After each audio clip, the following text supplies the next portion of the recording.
Peter Szijjarto is the foreign minister of Hungary. He joins us tonight. Mr. Szijjarto, thanks so much for coming on. So I know that you're a diplomat. You speak diplomatically, as you should. But I have to ask, Hungary's example in the way that it controls its borders at very low cost, with very straightforward policies that are effective, why do you suppose other countries haven't learned that very simple lesson?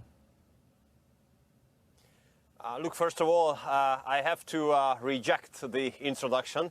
I've never been a diplomat.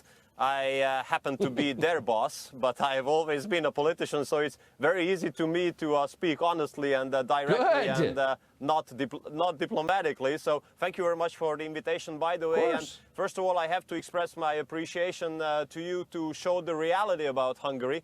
That's very, very rare. We are usually faced by the lies and the fake news produced by the international liberal mainstream.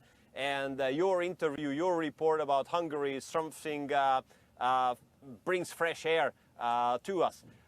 Regarding your question, I can tell you that whenever we have meetings of the foreign ministers in the European Union, and whenever we discuss border protection, migration, security-related issues, then the foreign ministers usually send text messages to me during the debate that I'm doing good and keep on doing that and say those things.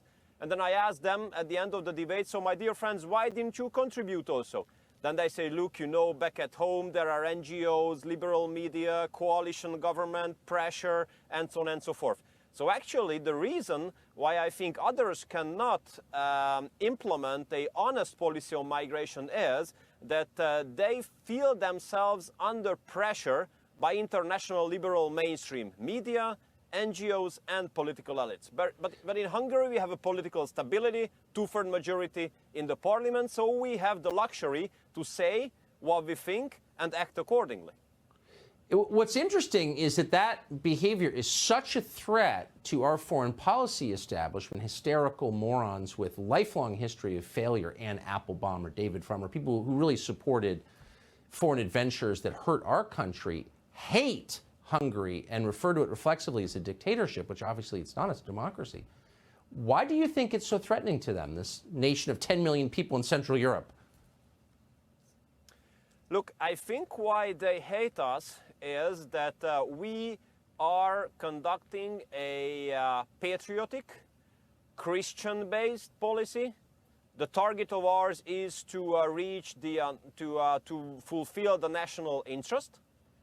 We are conservative, and in the meantime, we are successful. So basically, our existence is a danger for them because what they say is that the only way to have a progressive, successful political system is that you have to be extremely liberal. And our existence makes it very clear that no, this is not the only way to be progressive, to be successful, to fulfill the interest of your nation. But our way, the conservative, patriotic, Christian democratic way, respecting our historic and religious heritage, respecting our values like family, this brings success also.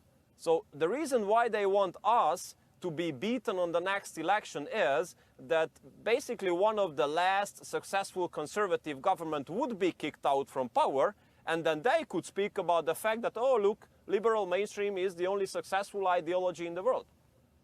They see you as a much bigger threat than China, which just tells you everything. They're going to try to interfere in your election, as you well know. Good luck. Peter Szijjarto, the foreign minister of the nation of Hungary. Thanks.